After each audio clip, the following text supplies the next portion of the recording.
पूज्य गुरुदेव जी का एक और भजन है जिसमें वे बताते हैं, थोड़ी जिंदगानी तुम भूल न जाना, यह तन धन का कौन ठिकाना।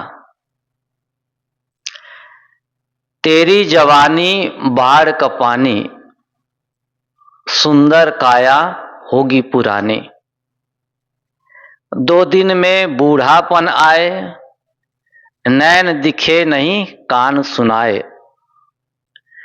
निर्बल काया होंगे बेगाना, यह तन धन का कौन ठिकाना। मात पिता भगनी और भाई, सुत नारी से होगी विदाई। तू है किसका कौन तुम्हारा, किसके बल गुरु भक्ति बिसारा। यह दुनिया है मुसाफिर खाना, यह तन धन का कौन ठिकाना। रात दिवस माया हित धाया, कौड़ी कौड़ी जोड़ी बढ़ाया।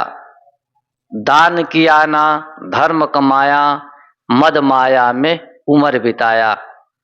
आंख लगे सब होंगे वीराना, यह तन धन का कौन ठिकाना। घर संपत्ति सुख साज संवारे, एक दिन उठ चले हाथ पसारे। सब अभिलाष आश जो तेरे, रह गए मन के मन में अधेरे। छूटे तन और माल खजाना, यह तन धन का कौन ठिकाना। तज के ममता मद और माया, कर सतसंगत अवसर पाया। गुरु भक्ति संतन सेवकाई, करके ले ले शुभ गति भाई। यह तेरे हित हेतु सिखाना, यह तन धन का कौन ठिकाना। पूज्य गुरुदेव जी के समय में जब वे वैरागी बने, उस समय ऐसे ऐसे पद उन्होंने रचे हैं और ये उनके मन के भाव हैं। इन्हीं पदों को रच करके उन्होंने संसार से अपने को छुड़ाने का काम किया। ये वे पद हैं, हमारे और आपके लिए सामान्य पद हैं, लेकिन उनके लिए असामान्य। इन्हीं पदों के माध्यम से उन्होंने अपने आप को छुड़ाने का काम किया। जैसे कि आदमी शब्दों के बाण मार मार करके अपने मन में जो संसार के प्रति राग और द्वेष बने हुए हैं उनको खत्म करते हैं। और ये शब्द वहीं से निकलते हैं।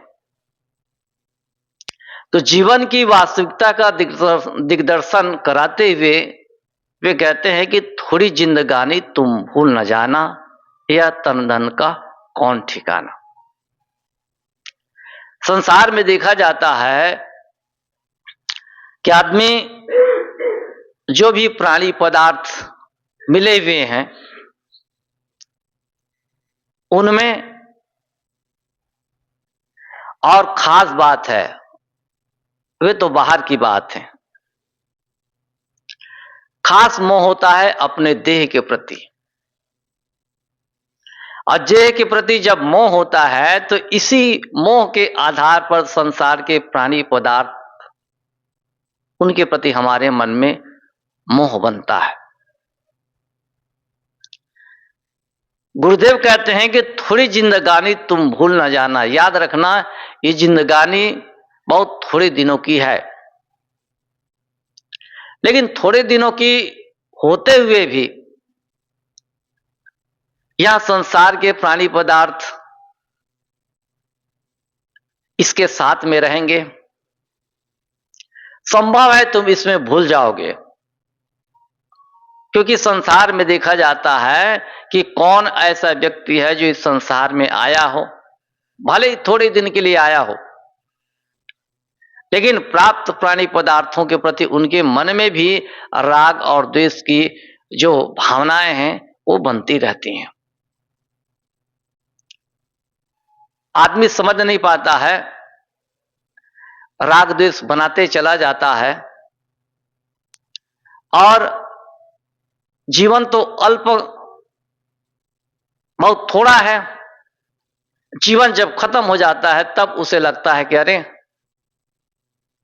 बहुत जल्दी खत्म हो गया है।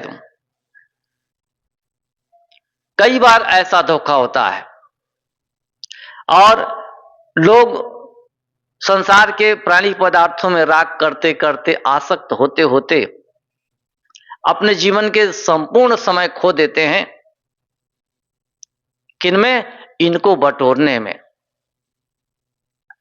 गुरुदेव कहते हैं कि यह तन धन का कौन ठिकाना, इसका कोई ठिकाना नहीं है। जिसके लिए तुम अपना जो कल्याणकारी समय है, जिस समय का सदुपयोग करके तुम अपना कल्याण प्राप्त कर सकते थे, अब उस समय का तुम इस ढंग से दुरुपयोग कर रहे हो और लग रहा है कि इस समय का हम प्रयोग करके संसार के प्राणी पदार्थों को बटोर लेंगे, लेकिन संभव नहीं है। तेरी जवानी बाढ़ का पानी, सुंदर काया होगी पुरानी। गुरुदेव जी संसार की वास्तविकता बताते हैं, शरीर की वास्तविकता बताते हैं कि किसी भी व्यक्ति की जवानी जो है बहुत थोड़े दिनों के लिए होती है, जैसे बाढ़ का पानी। बारिश होती है, नदी नालों में पानी बढ़कर बहता है और उसके बाद जैसे बरसात गई है तो नदी नालों में पानी कम हो जाता है। गुरुदेव कहते हैं कि तेरी जवानी बाढ़ का पानी, सुंदर काया होगी पुरानी। जिस शरीर को देखकर हम अपने मन में मुग्ध होते हैं, अपनी सुंदरता देखकर आदमी मुग्ध होता है कि भाई मैं कितना सुंदर हूं,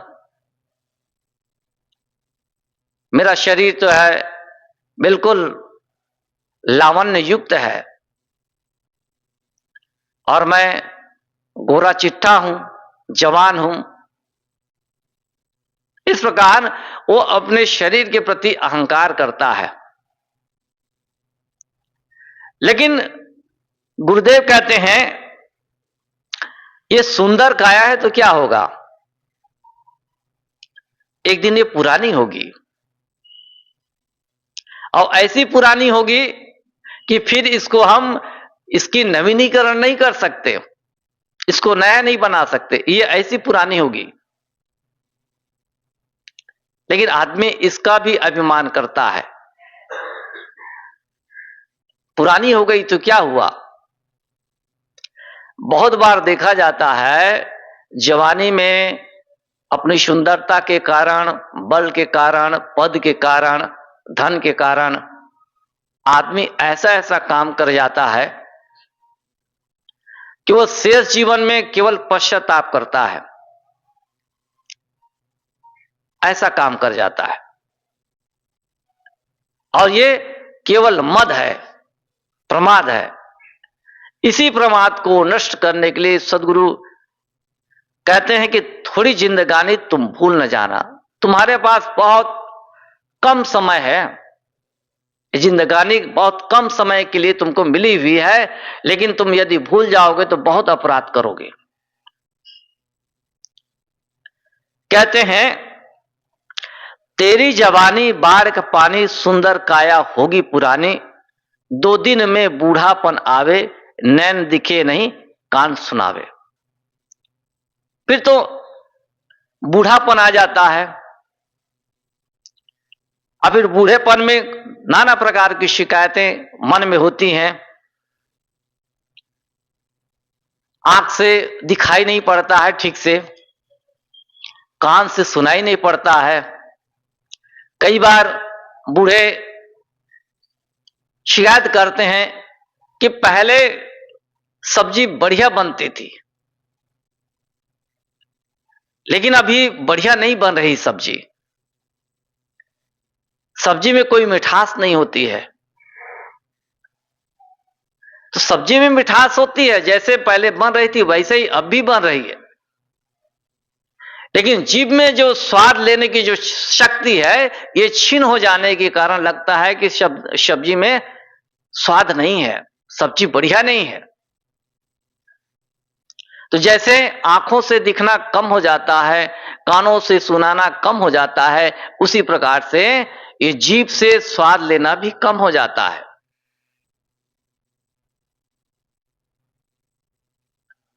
तो सद्गुरु कहते हैं कि तुम्हारी या फिर हर व्यक्ति की ऐसी दशा होने वाली है, लेकिन आदमी समझता कहां है। यदि समझ जाए तो अपनी दशा ऐसी होने से पहले अपने जीवन को वो बिल्कुल वो दुरुस्त कर ले। गुरुदेव जी कहते हैं निर्बल काया होंगे बेगाना। एक समय ऐसा आएगा कि आंख तो दिखने वाली नहीं है, आंख से कम दिखाई देगा, जीभ से स्वाद का पता नहीं चलेगा, कानों से हम सुन नहीं पाएंगे। इसी प्रकार से काया क्या है, निर्बल हो जाएगी। और होंगे बेगाना, बेगाना अजनबी अपरिचित आदमी की तरह हम पड़े रहेंगे। एक जगह मैं गया था तो घर का बूढ़ा, मेरे दादा, वो ऐसी जगह खाट पर पड़ा है कि मानो अजनबी आदमी पड़ा है। अब कोई सेवा करे तो कितनी सेवा करे, काया निर्बल है, उठ नहीं पाता है।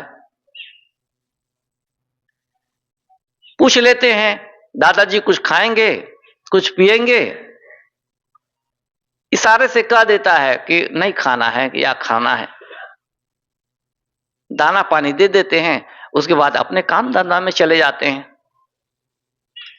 ऐसी जगह में जिधर पशु बांधते हैं, हाँ, ऐसी जगह में पड़ा है वो। तो आज कल में हमारी भी स्थिति ऐसी होने वाली है। तो गुरुदेव जी कहते हैं निर्बल काया, तुम्हारी काया एकदम निर्बल हो जाएगी और बेगाना हो जाओगे। बेगान है अर्थात अजनबी आदमी की तरह तुम पड़े रहोगे। इसलिए गुरुदेव हमें निर्देश करते हैं, बताते हैं कि तुम सावधान रहना, तुम्हारी भी स्थिति ऐसी होने वाली है। लेकिन ऐसी स्थिति होने से पहले तुम सचेत हो जाओ और अपने को जिस काम के लिए तुम यह संसार में आए हो वो काम करते चलो। मात पिता भगनी और भाई सुत नारी से तेरी होगी विदाई। माता पिता, भगनी, बहन और भाई, यानी जितने भी रिश्ते नातेदार हैं, इन सब से एक दिन हमको क्या है, विदा हो जाना है। वे सब काम आने वाले नहीं हैं, इसलिए उनके साथ रहते हुए भी हमें इस बात का ख्याल रखना है। अक्सर ख्याल नहीं होने की वजह से उन्हीं के कारण हम अपने में अहंकार उत्पन्न कर लेते हैं कि भाई मेरे इतने भाई हैं, मेरे पिताजी इस पद में हैं, मैं इतना धनी हूं, तुम क्या समझते हो। ये क्या है, संबंधों का अहंकार। लेकिन संबंधों का अहंकार उस दिन पता चल जाता है जब सारे के सारे हमसे अलग हो जाते हैं, किनारे हो जाते हैं। उस दिन पता चलता है कि सारे संबंध झूठे हैं। जिनका अहंकार मैं करता था वो सब के सब बेकार निकले। तो संबंध होना अच्छी बात है, संबंध है तो वहीं पर हमारी परवरिश भी होती है, वहीं पर हम फूलते फलते भी हैं, विकसित होते हैं, विकास करते हैं, उन्नति करते हैं। लेकिन इसके साथ साथ जो परम सच्चाई है वो यह है कि संबंध संबंध होता है, वो हमारे अपने नहीं होते हैं, वो हमको छोड़कर चले जाने वाले हैं। तो उनका भरोसा करके हमको किसी प्रकार से अहंकार करने की आवश्यकता नहीं है कि मेरे ये इतने हैं। तू है किसका कौन तुम्हारा, किसके बल गुरु भक्ति विसारा।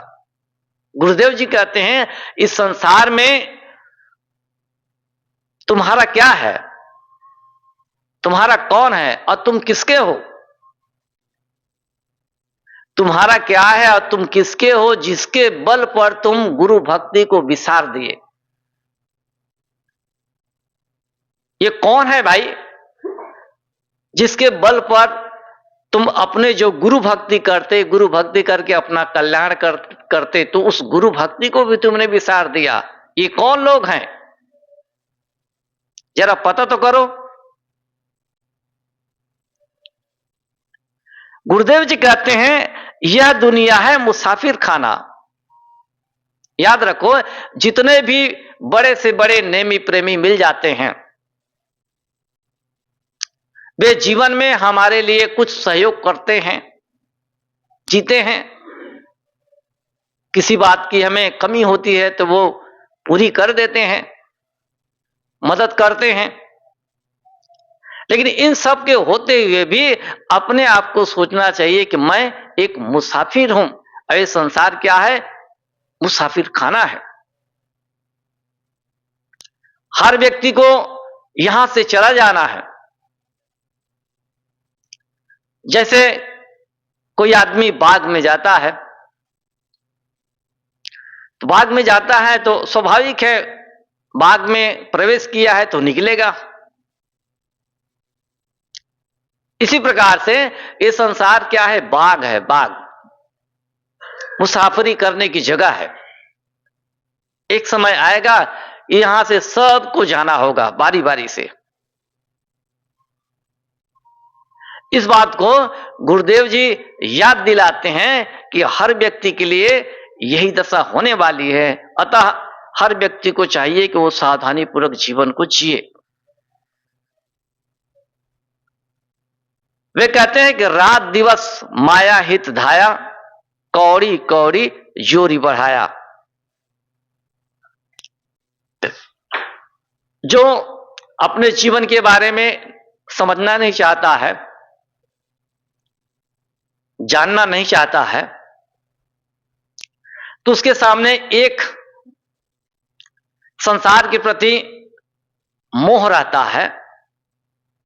वो क्या है कि मैं अधिक से अधिक धन जोड़ूं, अधिक से अधिक पैसा कमाऊं, पहाड़ की तरह मैं पैसा खड़ा कर लूं।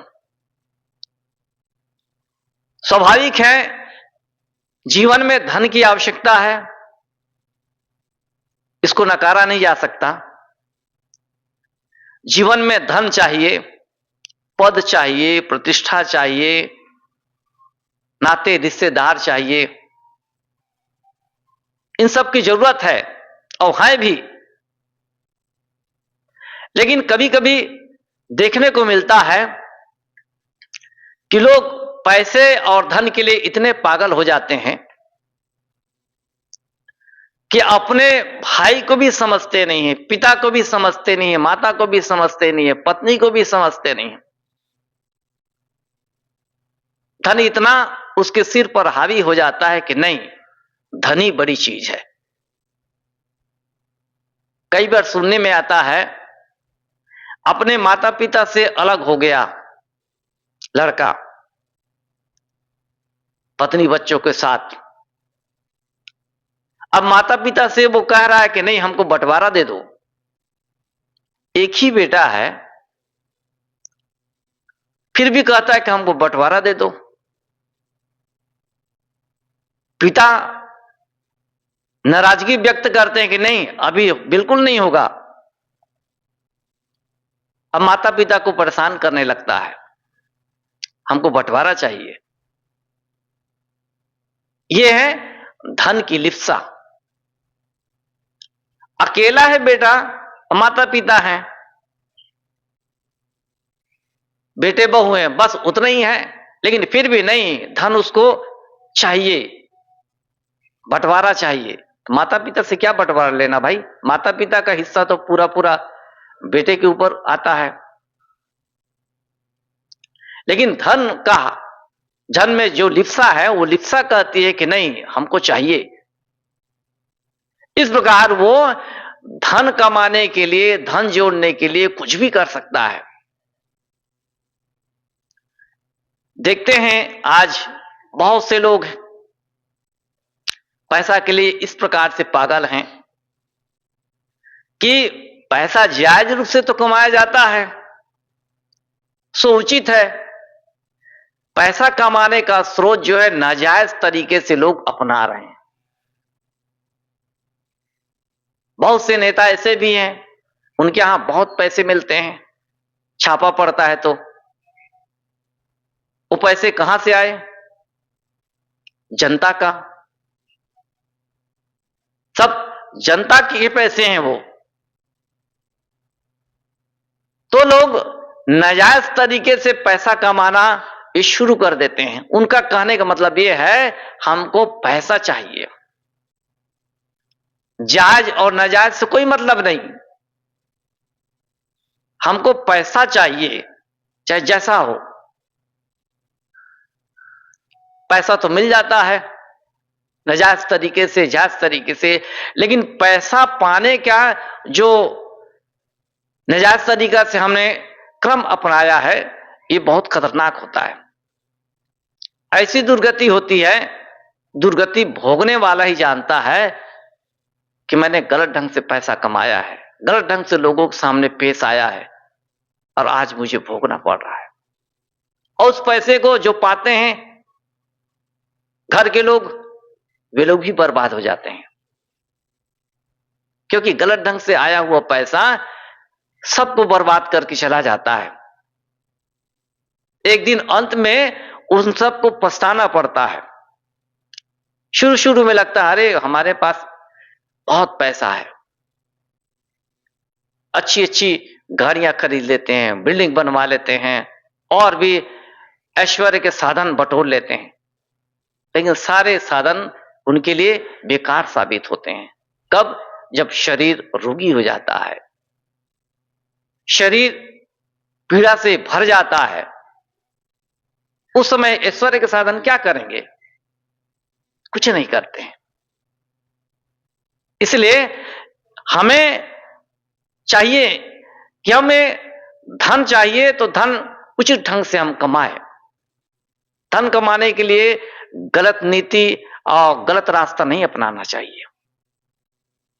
जीवन, धन ज्यादा महत्वपूर्ण नहीं है, जीवन ज्यादा महत्वपूर्ण है। हम धन को ज्यादा महत्वपूर्ण मानते हैं। हर आदमी कमाता है और अपने गुजर बसर के लिए हो जाता है।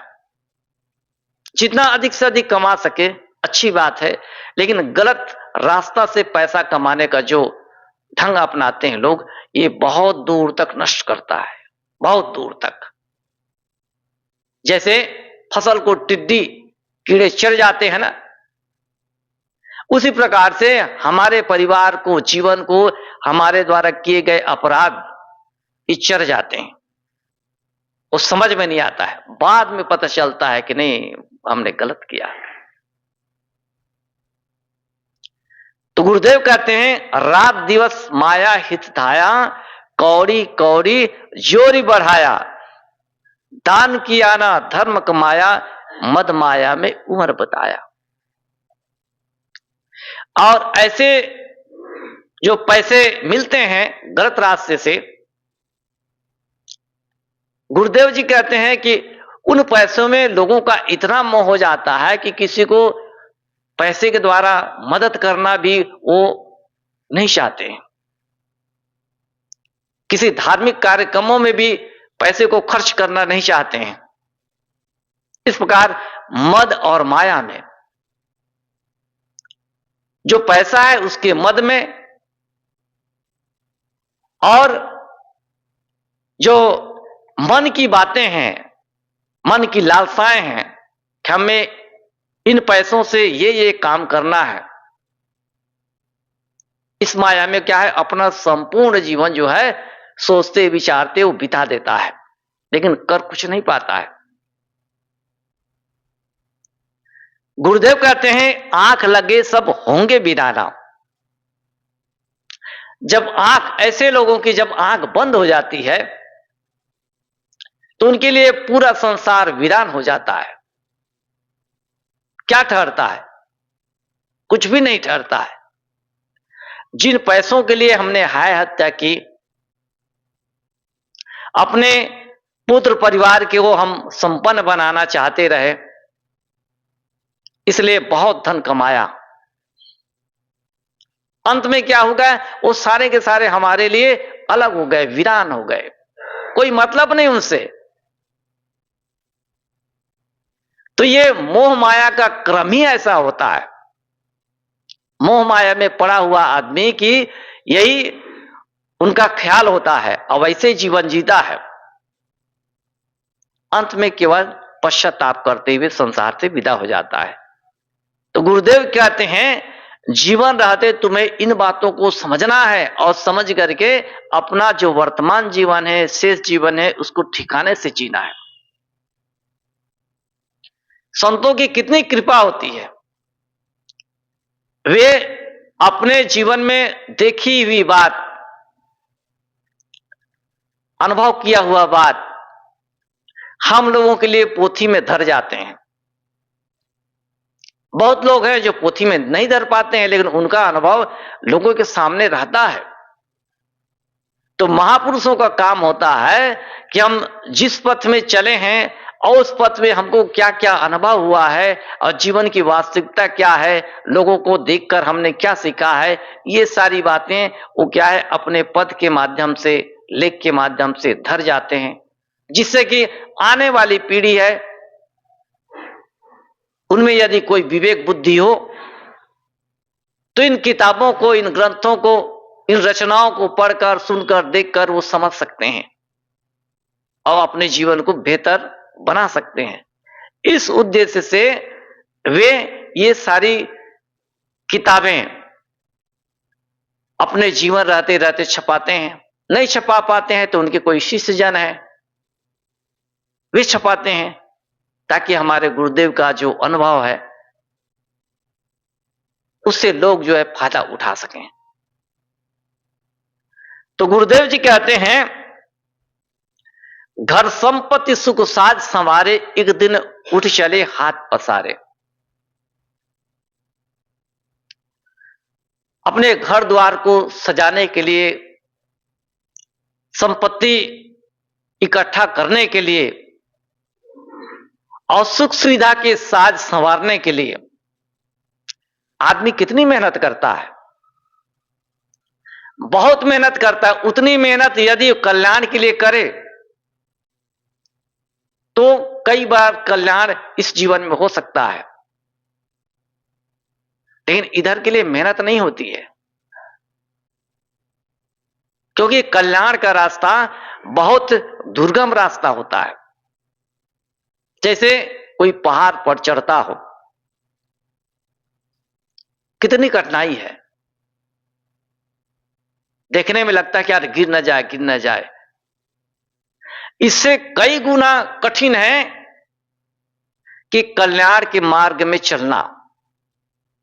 कल्याण के मार्ग में चलने से हमें कौन रोकते हैं? इसमें है बाधा, हमारी त्रुटियां, कमजोरियां, बुराइयां, हमारे दोष, ये क्या है, हमको उधर जाने से रोकते हैं, मना करते हैं कि बिल्कुल नहीं, तुम नहीं जा सकते। बहुतों ने प्रयास किया लेकिन गिरकर नीचे चले गए, तुम नहीं कर पाओगे। ऐसे लोग कहने वाले भी हैं। जब मुझे इधर आने का हुआ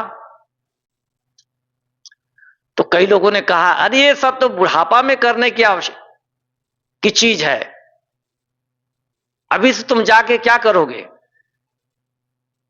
मैंने कहा कि आप तो बूढ़े हो गए हैं, आप क्यों नहीं चले जाते? चुप। जो चल रहा है उसको रोकने वाले भी बहुत हैं। अपन तो खुद जा नहीं रहे हैं, लेकिन जो जा रहा है कल्याण करने के लिए उसको भी रोकने वाले बहुत हैं। ये बाहर के रोकने वाले हैं, भीतर के रोकने वाले हैं हमारे स्वभाव दोष। बाहर रोकने वाले हैं बाहर के लोग, लेकिन भीतर जो रोकने वाले हैं कल्याण की दिशा में, वो है हमारा स्वभाव दोष। हमारे स्वभाव में बहुत सारे दोष हैं जो हमको आगे बढ़ने नहीं देते हैं, बल्कि धकेलते हैं। तो जो व्यक्ति शूरवीर होता है वो क्या करते हैं, अपने जो स्वभाव में जो दोष होता है उनको परास्त करते हुए आगे निकलता है,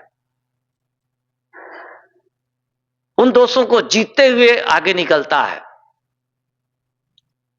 जैसे कहा जाता है, जब सिकंदर आया था तो उसे भूख लगी। भूख लगी तो एक घर में गए जहां कोई माई थी, बुढ़िया, खिचड़ी बनाई थी और थाली में ऐसे ढाली थी। सिकंदर जब गया तो कहा, माई भूख लगी है, कुछ खाने का दो। तो उन्होंने कहा कि ये खिचड़ी है, पसंद है तो खाओ। तो थाली सिकंदर की ओर उसने कर दी, गरम गरम खिचड़ी, और बीच में हाथ डाल रहा है सिकंदर। तो बुढ़िया माई कहती है, तो सिकंदर जैसा बेवकूफ आदमी हो ऐसा लगता है। सिकंदर भी ऐसी करता है, उसे क्या पता कि ये सिकंदर है। सिकंदर जैसे बेवकूफी मत करो। बोले बीच से खिचड़ी उठाकर नहीं खाई जाती है, किनारे किनारे खाओ तुम। सिकंदर ऐसी करता है, बीच में धावा बोलूंगा ऐसा बोलता है। उसे चाहिए कि वो किनारे किनारे छोटे छोटे जो राज्य हैं वहां से जीतना शुरू करे, जीत की शुरुआत वहां से शुरू करे, लेकिन जानता नहीं है, बेवकूफ है। बुढ़िया की बात सुनकर सिकंदर हंसने लगा। कहने का मतलब यह है, जब आदमी अपने स्वभाव दोष को जीत लेता है तो उसके लिए कोई भी ऐसी बड़ी बात नहीं है जिसको पार न कर सके। लेकिन एक बात है, स्वभाव ऐसे नहीं छूटते हैं, बड़ी मेहनत चाहिए स्वभाव को छुड़ाने के लिए। बहुत शूरवीरता के साथ में और निरंतर लगे रहने से हमारे कोई स्वभाव में जो दोष हैं वो छूटते हैं, नहीं तो नहीं छूटते। एक व्यक्ति तंबाकू खाता था, तो मैंने कहा कि भाई तंबाकू कब से खा रहे हो? कहा कि कई साल हो गए। हम कहे छोड़ देना चाहिए। हां सोचता हूं लेकिन छूट नहीं पाता है। बोले फिर एक बात याद आती है। बोले तो मैंने कहा कौन सी बात? वो कहते हैं बहुत गई थोड़ी रही थोड़ी भी अब जाए। वो कह रहे हैं बहुत गई थोड़ी रही थोड़ी भी अब जाए। मैंने कहा कि इसका मतलब क्या होता है? इसका मतलब यह होता है कि मैंने तंबाकू खाते खाते जीवन के बहुत हिस्से बिता दिए, कई हिस्से। अब थोड़ा बच गया है, इसको भी मैं खाकर व्यतीत करूं तो क्या दिक्कत है? देखिए कैसा अर्थ लगाता है आदमी। तो कहा कि भाई खाओ, क्या दिक्कत? जब तुमको ऐसी इच्छा है, तुम्हारा मन ही ऐसा है भाई स्वभाव दोष को जीते हम नहीं, क्योंकि ये बहुत मजबूत होता है, तो खाओ। इसलिए जो व्यक्ति एक स्वभाव दोष को जीत लेता है, इसका मतलब समझिए वो बहुत ताकतवर होता है, वो बहुत बलवान हो जाता है।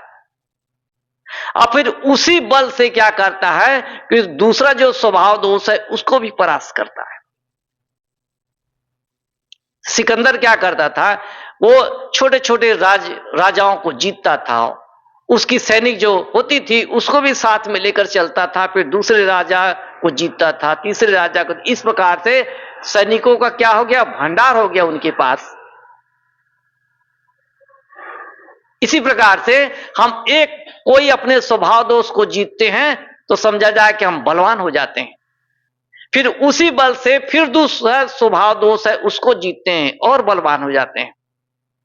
फिर तीसरा स्वभाव दोष है उसको जीतते हैं और बलवान हो जाते हैं। फिर एक समय ऐसा आता है कि कौन सा ऐसा दोष है जिसको हम पछाड़ ना पाए, क्योंकि हम बलवान हो गए हैं। इस प्रकार से आदमी को जब अपने स्वभाव दोष, अपने जीवन में जो दोष है इसको जीतता है तो इससे बड़ा बल मिलता है, क्योंकि बहुत बड़ा बल जो है वो कैप्चर करके रखा रहता है दोष।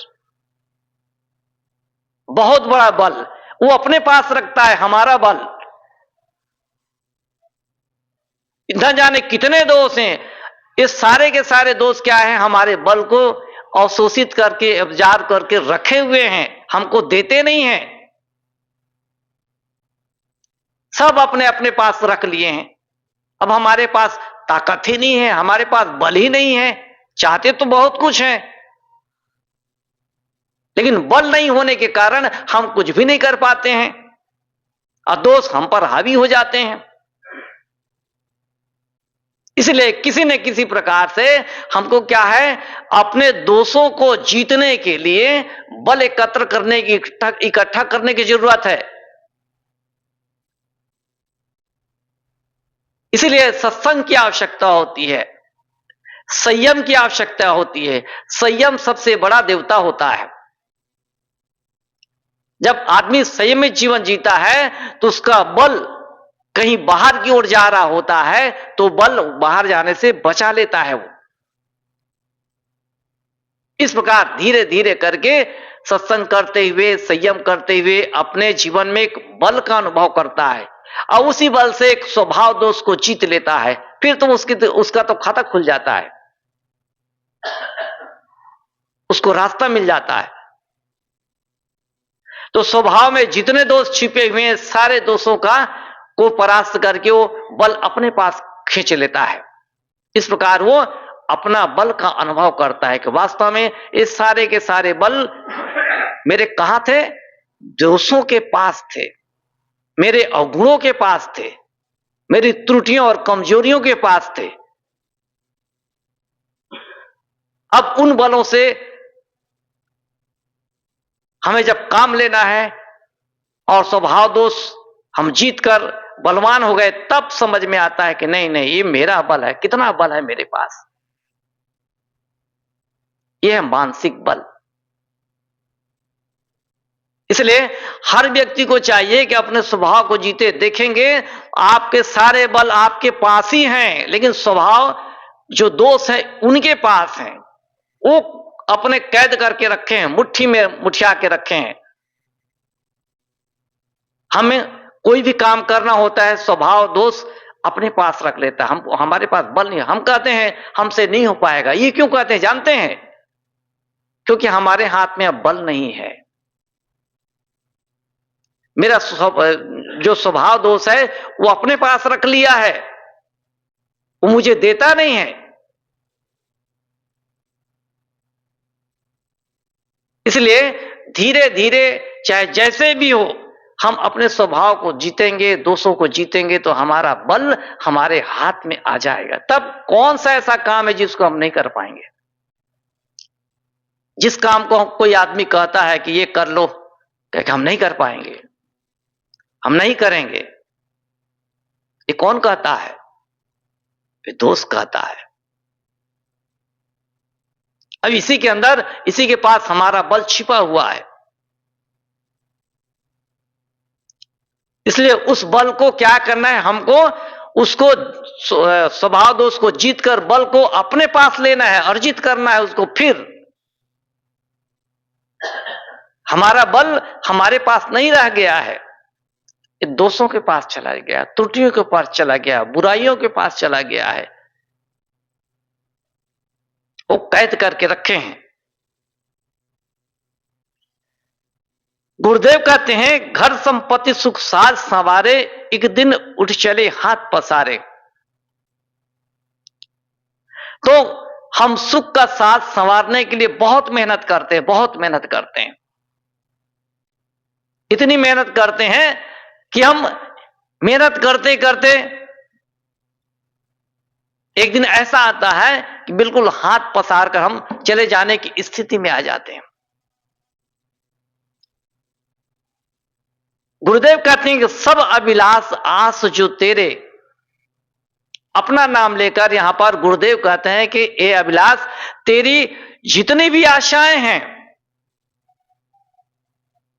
वो सारी की सारी आशाएं क्या है, अधूरी रह जाएंगे। ये बात याद रखना। सब अभिलाष आस जो तेरे, रह गए मन के मन में अधेरे। तुम्हारे मन में ही रह जाएंगे, आस पूरी होने वाली नहीं है, याद रखना। इसी प्रकार से हमारी और आपकी भी दशा हो रही है, होने वाली है। गुरुदेव इस बात को याद दिलाते हैं कि हर व्यक्ति के पास यही जीवन होता है, कम विशेष। हर व्यक्ति को चाहिए अपने दोषों को जीत कर क्या है, आगे बढ़े।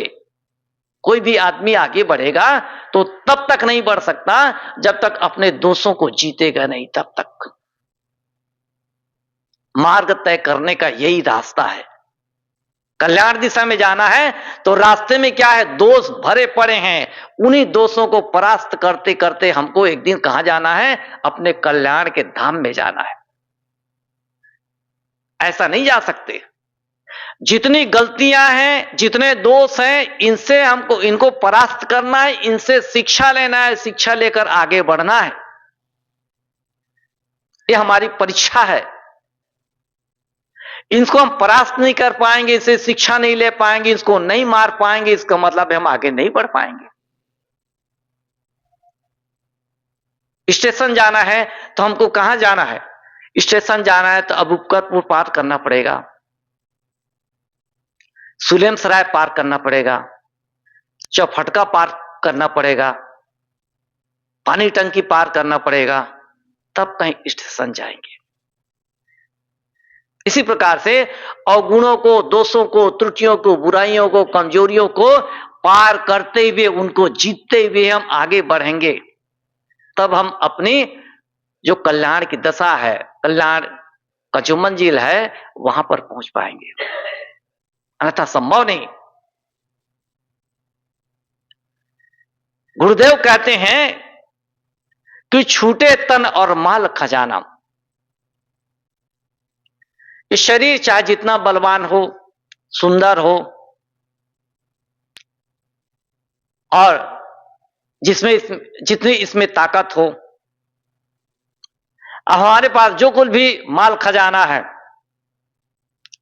हमने बटोर लिया है, वो सारे के सारे छूटने वाले हैं।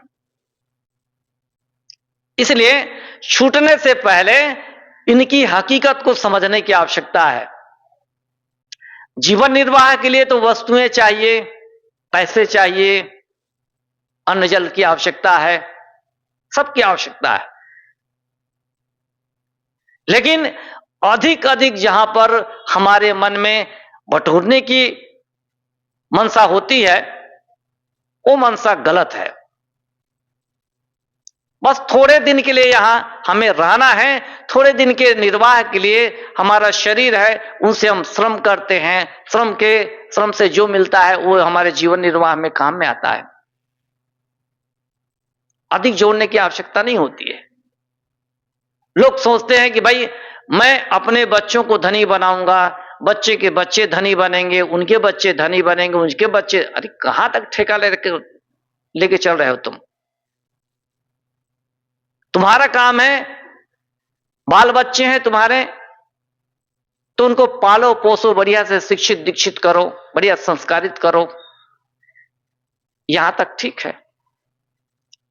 अब कहीं ठेका लेके आए हैं कि हमारी परंपरा में हम 20 पीढ़ियों तक हम ऐसा कुछ काम करेंगे, उनको कुछ काम करना ना पड़े, तो उनके भी हाथ पांव होंगे, उनके भी हाथ पांव होंगे, तो उन्हें भी मारने दें, वे भी अपने हाथ पैर मारकर धन अर्जन करें, कमाएं, जीविका कमाएं, अन्यथा उनके हाथ पैर तो बेकार हो जाएंगे। तो आदमी के मन में यह मोह होता है अपनी पीढ़ी के प्रति, आने वाली पीढ़ी के प्रति, तो यह सबसे ज्यादा खतरनाक है। इसलिए हमको मोह करने की जरूरत नहीं है, बल्कि बढ़िया से शिक्षित दीक्षित करके बेटे को या फिर बेटियां हैं उनको बढ़िया संस्कारित करें, शादी ब्याह कर दें, धंधा पानी लगाने का लगा दें, अपनी योग्यता है तो वे अपने कमा लेंगे, ज्यादा माथा पीटने की जरूरत नहीं है। यह देखने की जरूरत है कि मेरा जीवन अब शेष रह गया है कुछ दिनों के लिए, शेष जीवन में मुझे क्या करना है, इस बात को भी सोचना है। ये कौन सोचेगा? मेरे बारे में, मेरे हित के बारे में, मेरे जीवन सुधार के बारे में मैं नहीं सोचूंगा तो कौन सोचेगा? दूसरा नहीं सोचेगा। इसलिए सबसे बड़ी जिम्मेदारी मेरी अपनी यह बनती है इस समय कि मैं अपने जीवन के बारे में सोचूं। बहुत से ऐसे दोष है, त्रुटियां हैं जिनको मैं अभी दूर कर सकता हूं तो वो काम करूं। जैसे कुआं खोदने वाले जानते हैं पानी नहीं निकल रहा है, तो कुआं खोदने वाले क्या करते हैं? खोदते जाते हैं, खोदते जाते हैं, छेनी हथौड़ी लिए हैं, पत्थर आ गया, पत्थर मारते चले जाते हैं, पानी का पता नहीं चल रहा है। और छेनी हथौड़ी लेकर पत्थर मार रहा है, एक समय ऐसा आता है कि पत्थर टूटा कि नीचे से पानी का स्रोत खुल जाता है, आदमी खुश हो जाता है, मेहनत बेकार नहीं गई। पत्थर टूटता है और उसी पत्थर के नीचे पानी की धारा बहती रहती है। इसी प्रकार से दोष है, त्रुटियां है, बुराइयां है, इनके बीच, इनके नीचे हमारे मन की प्रसन्नता दबी रहती है। यदि हम इन दोषों को, त्रुटियों को, बुराइयों को दूर कर पाए तो देखेंगे मन में प्रसन्नता अपने आप आ जाएगी। हम प्रसन्न इसलिए नहीं रहते हैं कि दोषों के अंदर हमारी प्रसन्नता दबी रहती है, हम ऊपर से खिल नहीं पाते, हमको रास्ता ही नहीं मिलता है कि हम प्रसन्न हो, जीवने स्तर में हम प्रसन्नता का अनुभव करें, इसके लिए रास्ता नहीं मिलता है। ये दोष रूपी, त्रुटियां रूपी जो पत्थर है, शिला है, इनके नीचे प्रसन्नता दबी रहती है। प्रसन्नता पाने के लिए हमको क्या, दोषों को, त्रुटियों को, बुराइयों को तोड़ना ही पड़ेगा, तब से जीवन में प्रसन्नता की अनुभूति हम कर सकते हैं। तो गुरुदेव कहते हैं छूटे तन और माल खजाना, ये तुम्हारा तन छूटेगा, माल है, खजाना है, ये सारे के सारे छूट जाने वाले हैं, अतः तुम सावधान रहो। तज के ममता मद और माया, कर सत्संगत अवसर पाया। गुरुदेव जी कहते हैं ये तुम्हारा जो जीवन मिला है कितना बढ़िया है, मनुष्य जीवन में ही संभव है। तज के ममता मद और माया, संसार के प्राणी पदार्थों के प्रति हमारे मन में जो मद है, प्रमाद है और ममता है, गुरुदेव कहते हैं इनको तुम तजो और इसकी जगह तुम क्या करो, सत्संगत करो। या फिर ऐसा भी करते हैं कि सत्संगत करते करते तुम्हारे मन में जो संसार के प्रति मद और माया है, मोह ममता है, इनको तुम तजो, यही तुम्हारा एक काम है। वे कहते हैं गुरु भक्ति संतन सेवकाई, गुरु भक्ति क्या है? गुरुदेव कहते हैं संतों की सेवकाई करो, संतों की सेवा करो, यही गुरु भक्ति है। इनकी सेवा करने से हमको क्या है? ज्ञान मिलेगा। दुनिया में ज्ञान जैसी पवित्र वस्तु और कुछ नहीं है, और ये पवित्र वस्तु, ये ज्ञान संतों की सेवाई करने का ये फल है, या फिर संतों की सेवकाई करके हम ज्ञान को प्राप्त कर सकते हैं। सो वो काम तो करते नहीं है, और फिर नहीं करेंगे तो हमारे मन में संसार के प्राणी पदार्थों के प्रति मद माया ये जो जमा हुआ है वो कैसे जाएगा? नहीं जा सकता। गुरुदेव कहते हैं कि गुरु भक्ति संतन सेवकाई करके ले ले शुभ गति भाई। ये भाई अभी कितना बढ़िया अवसर है, संतों की सेवा करो, और जहां पर तुम्हें लगता है कि अच्छी बात मिल रही है, ज्ञान की चर्चा हो रही है, अच्छे लोग बैठे हुए हैं, वहां जाओ ना भाई, और वहां से काम की चीज लेकर आओ। जीवन निर्वाह की चीजें सारी जगह मिलती हैं, उसके लिए मेहनत करता है आदमी, लेकिन कल्याण की जो बातें हैं वो कहीं कहीं मिलती हैं। इसलिए जिन लोगों की संगति में जहां बैठकर तुम्हें कल्याण की बातें मिले वहां तुम जाओ, उन लोगों से कल्याण की बातें लो, सीखो, समझो, और जीवन को ठीक करने का प्रयास करो। यह तेरे हित हेतु सिखाना। गुरुदेव कहते हैं ये तुम्हारे हित के लिए है, ये सिखावन। जितना संतों को, या कहना चाहिए समझदार लोगों को चिंता रहती है, उतनी चिंता आम जनता को नहीं रहती है। जितनी चिंता मां बाप को होती है कि बेटे समझदार बने, पढ़े लिखें और अच्छे संस्कारित हों, आज्ञाकारी हों, उतनी चिंता बच्चों को नहीं होती है। बच्चे माने नादान, माता पिता यानी समझदार। गुरुजन समझदारी से काम लेते हैं। वे कहते हैं कि जितनी चिंता हमको होती है उतनी चिंता आम जनता को नहीं होती है। जैसे एक बच्चा है, बच्चा को कोई की चिंता नहीं है। चिंता किसको है? माता पिता को है। बच्चा बिगड़ ना जाए, बेटी बिगड़ ना जाए, ये गलत रास्ते पे चले ना जाए, माता पिता को चिंता है। बच्चों को चिंता नहीं है, बच्चे तो अपने ढंग से मटर गश्ती में जीते हैं, लेकिन माता पिता को चिंता होती है, गुरु को चिंता होती है कि हमारे शिष्य गलत रास्ते पे चला ना जाए। तो यहां पर हमें वे सीख देते हैं कि संसार में जो कुछ भी मिला है तुम्हें या फिर मिलेगा, वो सारे के सारे छूटने वाले हैं, साथ जाने वाले नहीं हैं। इस बात को तुम ठीक से समझ लो, और समझ करके वर्तमान का जीवन है उसको बेहतर जियो।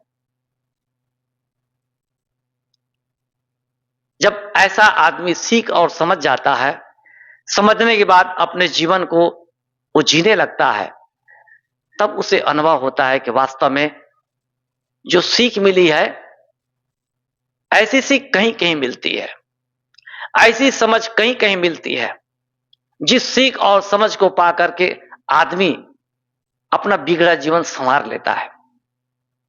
ऐसी सीख कहीं कहीं मिलती है। और जब जो आदमी इस सीख को समझ जाता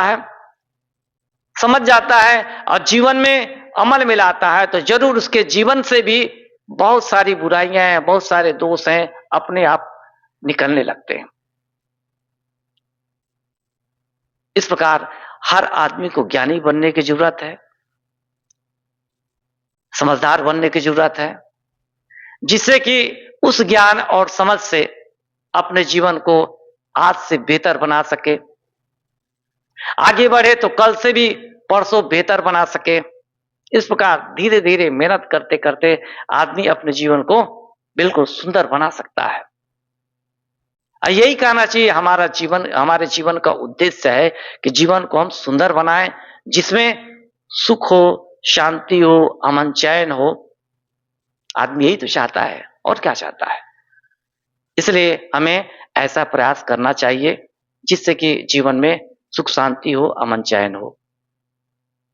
वंदन हे गुरुदेव तुमको, वंदन हे